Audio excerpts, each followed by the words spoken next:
Hey.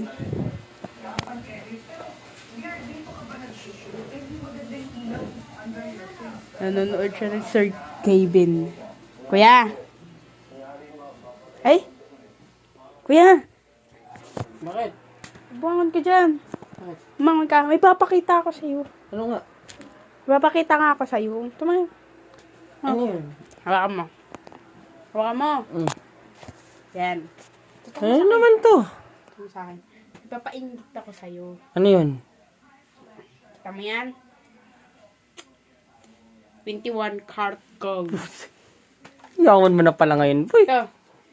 39 cart Baka naman gold. yun, kinuha mo lang Hindi. Binili ko to. In-order ko to sa ano. Saan? May nakita. May nakita kong website. May nakita kong website. In-order ko to. Alam mo ba magkano bili dito? 50,000. Ay! Grabe, boy. Saan mo na nakukuha yung pera na yan? Nagtatagtataka naman ako sa'yo. Saan mo nakukuha yun eh? Kasi pag nagkaganito ka, papasukan ka ng swerte. Yung 59,000 or 50,000 yan, wala lang yung kasi yung pumapasok sa akin income kada buwan, malaki. Kasi pag nag-business ako, magbe-business ako yung malaki, para pumasok sa amin siya din swerte, nabili ako ng maraming ganito. Diba? Pag may ganito ka, papasukin ka ng swerte, ikaw, kaya di pinapasok yung swerte, kasi wala kang mga ganito. Ay, boy. Magganito ka din kasi. Kung alam mo lang, boy, meron rin ako, boy. Tinatago ko Meron lang. ka na? Siyempre, ayoko naman pakita sa'yo na meron akong ganyan. Baka sabihin mo, mayabang ako. Hindi ka nagaganito.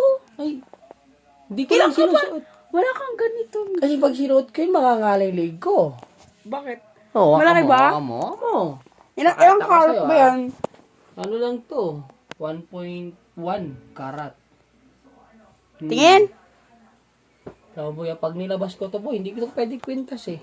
So, boy, oh.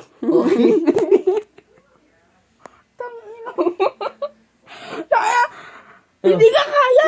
Boy, pag pinintas ko to, boy, ano sasabihin sa akin? Mayabang ako. Oh.